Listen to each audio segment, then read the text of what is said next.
आप सबको मेरा बहुत प्रणाम। और हमको पता है कि आपने बहुत कुछ सीख लिया है, जान लिया है, और अब तो उतारने की बारी है आयुर्वेद के संदर्भ में। यह तो हम सबको पता चल ही गया, सबको पता भी है, हम सबको विश्वास भी है कि आयुर्वेद वह कोई चिकित्सा पद्धति मात्र नहीं है और संपूर्ण वह एक जीवन पद्धति है। और ऋषियों ने उस जीवन पद्धति के लिए बहुत गहन अनुसंधान भी किया। जैसे आज मेडिकल साइंस के अंदर रिसर्च होते हैं, वैसे ही प्राचीन काल में भी रिसर्च होते थे। हाँ, रिसर्च की जो पैरामीटर्स हैं, उसकी जो प्रकार है या उसकी जो विधा है वह अलग हो सकती है, अलग तरह से उन्होंने की होगी। हमको तो यह लगता है कि आज की विधा से भी बहुत गहरी विधाएं थी। आप कल्पना करिए कि एक पौधे को जब मॉडर्न सिस्टम से जब हम उसके अंदर उसके एक्टिव कंपाउंड को एनालिसिस करते हैं तो एक दो कंपाउंड का पता चलता है, एक दो औषधीय तत्व का हम उसको अलग कर पाते हैं। परंतु यदि आयुर्वेद की परंपरा को आप देखेंगे, जड़ी बूटी रहस्य के रूप में पुस्तक भी है, आप लोग उसको देख भी सकते हैं। हमने प्रयास किया है लगभग 500 जड़ी बूटियों के ऊपर, अधिकांशतः जितने भी उसके प्रयोग हो सकते हैं, जितने भी बीमारियों में वो औषधि पौधे काम कर सकते हैं, हमने उसको ढूंढा। तो जो बात है वो यह है कि आयुर्वेद एक ऐसी विधा है जहाँ हम एक औषधि से बहुत सारी बीमारियां ठीक कर सकते हैं। और यदि हमारे पास उस बीमारी के लिए वह औषधि नहीं है तो दूसरी औषधियों से भी हम उस बीमारी को ठीक कर सकते हैं। आपके पास आपकी रसोई घर में मान लीजिए कि आपका हाथ जल गया, माताएं जैसे काम करते करते रसोई में जल गया, तो आप क्या करेंगी? हल्दी को लगा लेंगी। चलो हल्दी नहीं है तो एलोवेरा लगा लो, एलोवेरा भी नहीं है तो गीला आटा ही लगा लो, गीला आटा नहीं हो तो आलू काट के आलू लगा लो, आलू भी नहीं हो तो मेथी हो तो मेथी को पीस करके उसको लगा लो, ठंडा पानी भी यूज़ कर लो। मैं इसलिए बता रहा हूँ। अब आप ये कहेंगे कि जी हल्दी सिर्फ जलने की दवाई थोड़ी ना है, कट जाए तो क्या करो? तो हल्दी यूज़ कर लो। और रसोई में चींटी आ जाए तो चींटी मारने की जरूरत नहीं है, उसको चारों तरफ थोड़ी ना उसकी लाइन सी बना दो हल्दी, वो चींटी क्रॉस कर करके उधर नहीं आती। तो यह एक उदाहरण, छोटी छोटी चीज़ों में हम लोग बहुत सारे प्रयोग करते हैं पर हमको पता नहीं होता है कई बार कई प्रयोगों के संदर्भ में। तो हमारे पास एक चीज़ है, रसोई में आपके पास एक चीज़ है, उस चीज़ को आप विविध रोगों में प्रयोग कर सकते हैं। इसी तरह से हम एक बीमारी में अनेक द्रव्य भी प्रयोग कर सकते हैं। यानी दोनों ही जो खासियत है, विशेषता है, तो वह हमारे आयुर्वेद के पद्धति में है। यानी कि मेरे को कब्ज है तो मैं 10 चीज़ें खा सकता हूँ, और मेरे पास एक ही द्रव्य है तो मैं कब्ज से लेकर के, गैस से लेकर के एसिडिटी तक ठीक कर सकता हूँ। ये विशेषता को हमको समझना होगा। और जो बहुत सरल उपाय हैं, घर में जो 10, 15, 20 चीज़ें हैं जो इजीली अवेलेबल हैं, आराम से आपको उपलब्ध हैं, उन द्रव्यों के द्वारा आप ठीक कर सकते हैं अपने आप को। यह तो हुआ जो रोगों के रूप में। इसी तरह से आहार के रूप में भी उस दिन मैंने आपको आहार के संदर्भ में कई बातें कही। आहार के लिए तो आयुर्वेद में, अच्छा एलोपैथिक के विषय में ऐसा कहा जाता था, आयुर्वेद वाले तो बहुत परहेज की बात बताते हैं कि ये खाओ, ये नहीं खाओ, इसके साथ ये नहीं लो। बोले एलोपैथिक में ऐसा कुछ होता नहीं है। तो यह भी एक मिथ्या अवधारणा है। कोई एलोपैथिक का डॉक्टर ये कह सकता है कि तेरे को डायबिटिक है, मीठा खा? कोई नहीं कह सकता। कोई एलोपैथिक वाला कह सकता है कि तेरे को जो है बीपी हाई है, नमक खूब खा ले? कोई नहीं कह सकता। कोई ये थोड़ी कह देगा कि तेरी किडनी खराब है, खूब दालें खा ले, कोई कहेगा? नहीं हो सकता। तो कोलेस्ट्रॉल है तो कह दे कि खूब खा ले दबा करके चिकनी चटपटी चीज़ें, कोई कहेगा? नहीं कहेगा। तो आयुर्वेद का यही तो रहस्य और यही तो गहराई थी। इस गहराई को वो अभी मॉडर्न सिस्टम जो जिसको हम चिकित्सा पद्धति मानते हैं वह बहुत प्राइमरी लेवल पर है, हमारी गहराई तो उससे बहुत आगे है। अब आपको एक उदाहरण देता हूँ। हमारे यहाँ शहद और घी को लेना बहुत अच्छा माना जाता है। देखो, ऋषियों का अनुसंधान को आप कल्पना करो, शहद और घी को लेना, जैसे दूध में थोड़ा घी डाल दिया या शहद डाल दिया, उसको बहुत अच्छा माना जाता है, परंतु बराबर मात्रा में लेना जहर माना जाता है। तो कितना गहरा अनुसंधान है। यानी कि वही घी और शहद वो हमारे लिए जीवनदायी है, परंतु उसको कितनी मात्रा में लेना है यह हमारे शास्त्रों में, आयुर्वेद की परंपरा में ऋषियों ने अनुसंधान किया था। तो जो स्वास्थ्य है, स्वास्थ्य भी हमसे कहीं बहुत दूर नहीं है, वो हमारे आसपास में है। सुख भी हमसे बहुत दूर नहीं है, वह भी हमारे आसपास में है। बस आवश्यकता है उसको तलाशने की, उसको खोजने की। तो हम इस तरह से अपने स्वास्थ्य के रहस्य को अपने इर्द गिर्द में, अपने आसपास में खोज सकते हैं।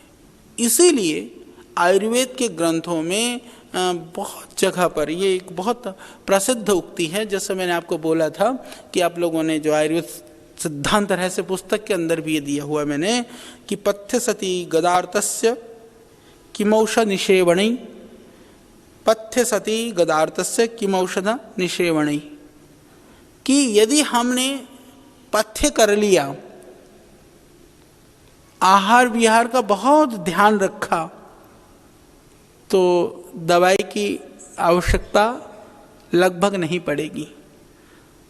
और हमने उसका ध्यान नहीं रखा, पथ्य असति गदार्थस्य, कि जो रोग से ग्रस्त है यदि उसके अंदर पथ्य असति है नहीं, तो किम औषध निषेवणी, फिर दवाई की क्या जरूरत है।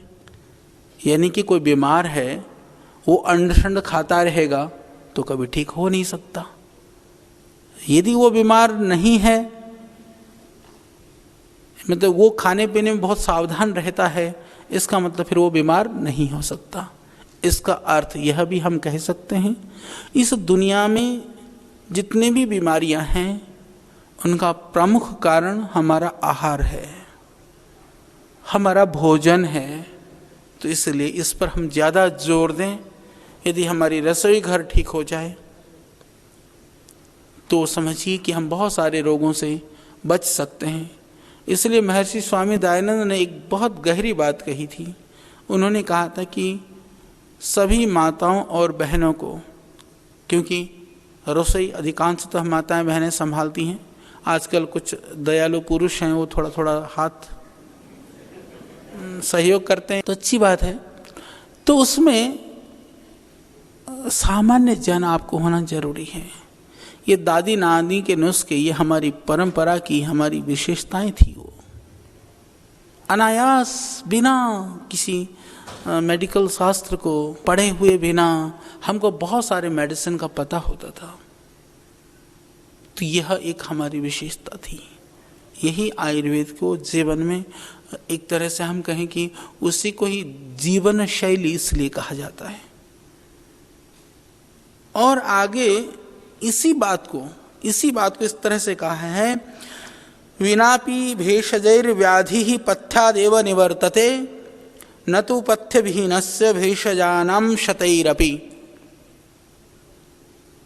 कि जो है जिसने पथ्य किया, पथ्य के द्वारा बिना दवाई के भी बीमारियां ठीक हो सकती हैं। और कहा कि पथ्य विहीन व्यक्ति का 100 तरह की दवाई भी उसको खिलाए जाओ वो ठीक होगा, इसमें संशय है। इतनी ही बात को हमको समझना है। इमरजेंसी के लिए मेडिसिन रखिए। हमको यह प्रयास करना है कि यह देह रुग्ण न हो, बीमार न पड़े, हमको इसके लिए प्रतिदिन सजग होना पड़ेगा। नहीं तो मैं पढ़ रहा था, कोई सज्जन विदेश का कहीं था, अरब कंट्री का, वो लिख रखा था नाश्ते में 60 अंडे, 12 चपातियाँ, 2 मुर्गे भोजन में, शाम को पूरी बकरी, इतना खाता था। आज के अखबार में वो अरब से आया, दिल्ली में उसको वेरिट्रिक जो आजकल सर्जरी करते हैं ना मोटापे के लिए, उसकी सर्जरी करने के लिए टेबल, वो 300 कुंटल से ज़्यादा का था, वो सर्जरी के लिए 2 टेबल लगाना पड़ा।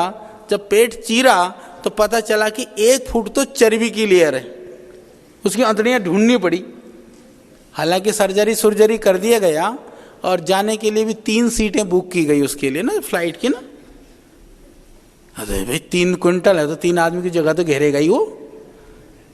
तो ये क्या है, कोई रोग कहीं से टपकता नहीं है। क्योंकि देखिए एलोपैथिक में और आयुर्वेद में फर्क क्या है, बेसिक फर्क यह है, वहां रोग को लेकर के एक भयावहता प्रस्तुत की जाती है, आयुर्वेद में उसको भयानक नहीं प्रस्तुत किया जाता है।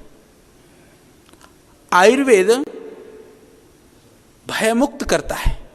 जो भय होता है ना, वो जीवन का सबसे बड़ा शत्रु होता है। वो किसी भी संदर्भ में अभयता के लिए, अभय बनने के लिए वेदों में प्रार्थनाएं की गई है। वेदों के अंदर इस तरह के मंत्र हैं,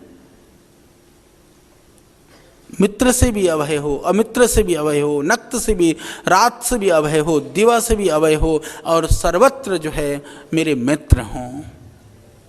सर्व आशा मम मित्र भवन्तु, ये वेद कहता है। तो हमको भयग्रस्त नहीं होना है किसी भी विषय को लेकर के। और जहाँ तक जीवन की बात है, मैं तो एक सिद्धांत को अपने अंदर भी उसको उतारने का प्रयास करता हूँ और सबके लिए कहता हूँ कि आज जैसे आप हो ना, इस सुख का आनंद लो, कल शायद आज जैसा भी ना रहे। जो नहीं है उसके लिए नहीं, और जो दिख रहा है कि ऐसा होने से ऐसा हो रहा है, उसको हम दूर कर लें। तो यह पथ्य और अपथ्य की बात आयुर्वेद की बहुत गहरी बात है, बहुत गहरी बात है। तो जो आयुर्वेद सिद्धांत रहस्य है उसके अंदर मैंने दिया हुआ है कि किस पदार्थों के साथ किनका सेवन हमको नहीं करना चाहिए। नहीं करने वाले पदार्थों में जैसे दूध के साथ, सबको पता है कि दूध के साथ नमक, जो सीधा सीधा नमक दूध में डाल करके, हालांकि मुझको पता है बंगाल में, बिहार में, आसाम में, नेपाल में, वहाँ दूध भात, उसमें सब्जी भी और भात भी बड़े खाते हैं। परंतु फिर इसमें ऐसा भी लिखा है कि जो अपथ्य है, जो विरुद्ध आहार है, विरुद्ध आहार कुछ अंश में वह शरीर में हम जब विरुद्ध आहार करते करते रहते हैं, जैसे किसी की शरीर की प्रकृति बन जाती है ना, उस तरह से विरुद्ध आहार सहन करने की प्रवृत्ति भी बन जाती है। परंतु फिर भी हमको बचना चाहिए, क्योंकि बहुत सारी बीमारियां होने की संभावना उससे रहती है। तो दूध में जैसे नमक नहीं लेना हमको, दही दूध में मिला करके नहीं लेना चाहिए, मूली है, सहजन है, इमली है, खरबूजा है, बेल का फल है, नारियल है, आवड़ा है, नींबू है, करौंदा है, कमरख है, जामुन है, कैथ है, यानी कि जितने भी तरह के जो फल वाले हैं, कसैले फल हैं, खट्टे फल हैं, या कोई भी फल है, इस तरह से हमको नहीं लेना चाहिए।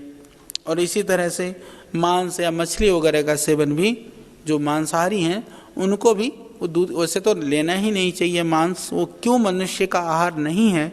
कई लोग ऐसा कहते हैं कि हम लोग मांसाहार का निषेध धार्मिकता की वजह से करते हैं। वस्तुतः धर्म के विरुद्ध तो है वो, क्योंकि वह प्राणी हिंसा से ही प्राप्त होता है मांस। और दूसरी बात यह है कि आजकल ठीक है वो बिना हिंसा के भी मांस की बात की जाती है, परंतु फिर भी उसको तमोगुण आहार माना गया है। तमोगुणी आहार से हमारे अंदर एक तरह से वैचारिक रूप से हमारे अंदर जो विकृति के भाव हैं, जो दोष के भाव हैं, काम क्रोध लोभ मद मोह ईर्ष्या आदि के भाव हैं, उनकी वृद्धि होती है। शरीर के अंदर रोग होने की संभावनाएं रहती हैं। और कोई यदि मांस की बात में यदि बात करें तो मैं 2-3 चीज़ों से आप समझ सकते हैं। जैसे जो मांसाहारी प्राणी और शाकाहारी प्राणी में जो शरीर का जो बनावट है बहुत सरल है, सिंपल है समझने के लिए। जैसे गाय भैंस बकरी भेड़ जो पशु हैं जो शाकाहार जो घास फूस पर रहते हैं, उनका जो शरीर का बनावट होता है और उनकी जो इंटेस्टाइन होती है वो लंबी होती है, क्योंकि घास को पचने के लिए वो एक समय की आवश्यकता होती है। उसी तरह से उनकी इंटेस्टाइन लंबी होती है। परंतु कुत्ता बिल्ली या हम कहें कि ये जो शेर बघेरे चीते, इनके अंदर इनकी आंतें छोटी होती है, क्योंकि मांस को बहुत देर तक आंतों में रहने से वो सड़ता है, रोग पैदा करता है, वो जल्दी से हजम होकर के निकल जाए, इस तरह की आंतों की बनावट होती है। ये तो हो गई आंतों की बनावट। दूसरी बात उनके दांतों की बनावट में, हालांकि कई लोग ऐसा कहते हैं कि आदमी के भी तो देखो साइड के जो 2 दांत होते हैं वो थोड़े से नुकीले होते हैं। पहले नुकीले थे, घिस घिस करके कम रह गए। अरे भाई, जब नुकीले थे आज तो नहीं है।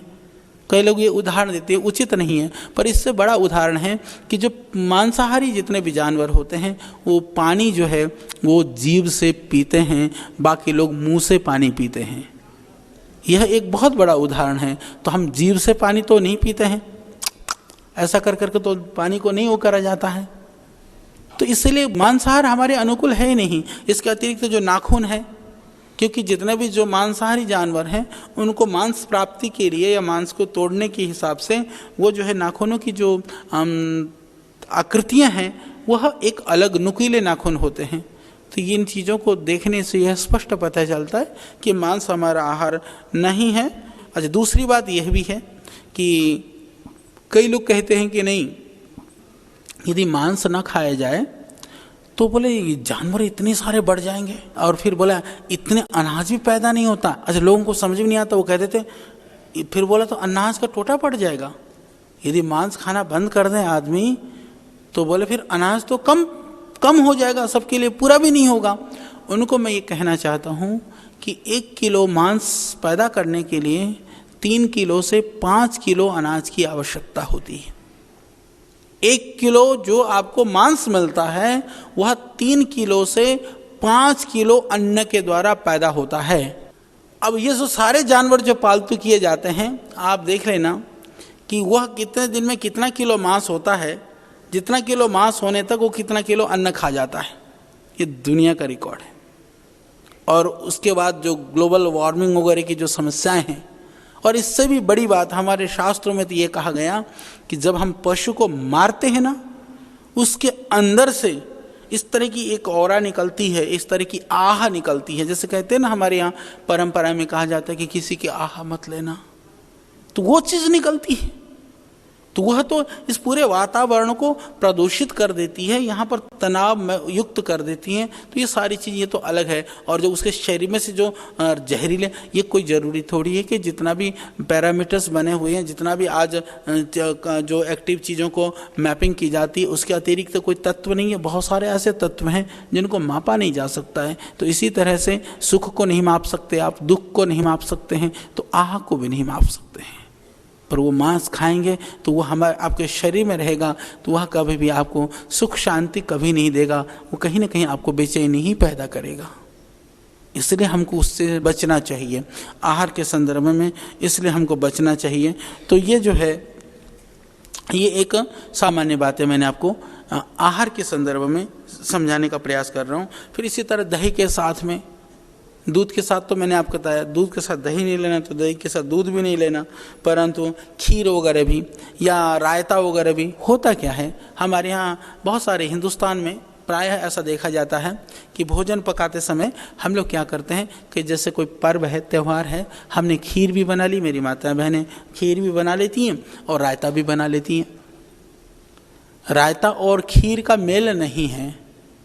और कुछ हमने भी देखा, कुछ ऐसे समझदार होते हैं, उनको रायता खाने का भी जी करता है, खीर से भी बिना खाए रहा नहीं जाता, तो ऐसा सोच रहे थे कि चलो बीच में थोड़ा खीर खा लो और फिर बाद में रायता पी लेंगे। क्योंकि उसके लिए एक छोटी सी कहानी सुना दूं। कहते हैं कि कोई हमारा जैसा होगा, कोई वैद्य, बेचारा वैद्य जी कहीं किसी गांव में पहुंच गए होंगे, कहीं राजस्थान हरियाणा की कहीं की तो बात होगी। तो एक किसान जो है वो घर से उसने रोटियां मंगाई और अपने खेत में बैठ करके भरी दोपहरी में, किसान परिश्रमी आदमी परिश्रम करता है तो भूख भी लगती है, तो उनके आहार में भी क्योंकि बहुत ज़्यादा स्निग्ध पदार्थ नहीं होंगे तो ज़्यादा अन्न खाएगा वो, तो 10-12 रोटियां थी, उसने खा ली। अपने रोटी खा करके 2-3 गिलास पानी पी गया वो। तो उसने कहा भाई ये तो तूने बहुत गड़बड़ किया, अब तो तू बीमार हो जाएगा और तेरे को ये होगा। उसने जो भी अपनी वैद्यगिरी और आयुर्वेद का ज्ञान था उसको सुनाने लगा। उसने कहा ये बताओ भाई जी, पानी फिर कब पीना चाहिए? उसने कहा पानी तो बीच में पी सकता था तू। तो बोले भाई ठीक है। फिर अपने घर बोला, बीवी को बोला भाई तुरंत उतनी रोटी और भेज दे। उन्हें रोटी भेज दी, वो सारा खा गया। वो वैद्य जी बेचारा बैठे बैठे देख रहा था। उसने कहा वैद्य जी अब तो पानी बीच में हो गया ना, क्योंकि जितनी रोटी पहले ही खाई उतनी बाद में खा ली, तो पानी तो बीच में हो गया। तो हमको ऐसा भी बीच में नहीं करना है। तो हमने कहा कि नहीं रखिए, रायता और दही का मेल नहीं है, तो हमने फिर खाली बीच में थोड़ा एक तय लगा दिया, थोड़ी बहुत सब्जियां पूड़ियाँ या रोटियां खा ली, फिर इसके बाद उसको ले रहे हैं। ऐसा नहीं हो, तो इसको हमको थोड़ा सा ध्यान रखना है। ऐसा नहीं कि अपथ्य कर देने से ही हमको कोई भयानक रोग हो जाएगा। कुछ तो ऐसे अपथ्य हैं जिनको करने से तुरंत बीमारियां हो सकती हैं।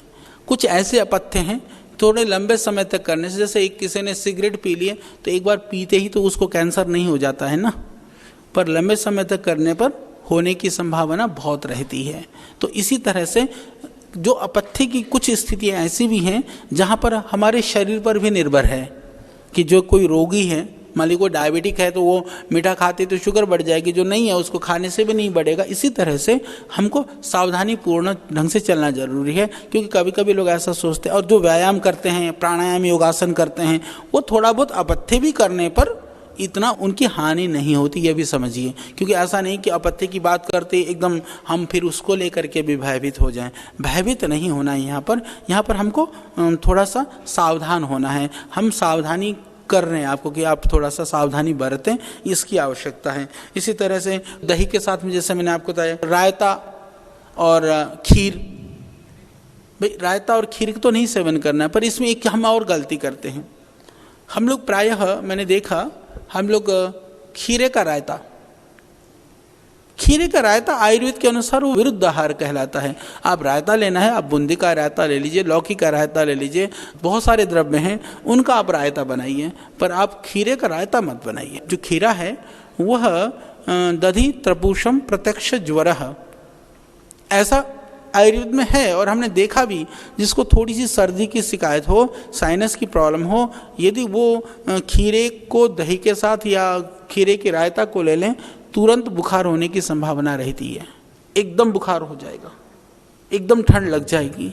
तो वह इसीलिए हमको बाकी चीज़ों का रायता बना करके ले लीजिए, खीरे को तो जो है वो नहीं लेना चाहिए रायते के साथ। और इतना भी ध्यान रखें कि खीरा यदि सलाद में है तो जो दही है थोड़ा सा आगे पीछे कर करके खा लें, क्योंकि वैसे गर्म जो आहार है, गर्म अन्न के साथ में, पके हुए भोजन के साथ में सलाद का वैसे विधान नहीं है, क्योंकि भोजन खाते रहें सलाद खाते रहें। पर हमने ऐसा देखा है कि यदि हमको सलाद लेना है, आप भोजन से पहले सलाद खा लो, सलाद खा करके फिर भोजन खा लो। उससे क्या हो जाता है कि जो तेज भूख लगी होती है वो थोड़ा सा ठीक हो जाता है। तो कच्चा और पक्का इकट्ठे खाने का भी विधान नहीं है, तो सलाद को इस तरह से आप सेवन कर सकते हैं। पर हम कभी कभी क्या करते हैं कि वो भोजन के साथ साथ में भोजन भी चल रहा है, सलाद भी चल रहा है, साथ में ही शुरू करते हैं, साथ में ही ख़त्म करते हैं।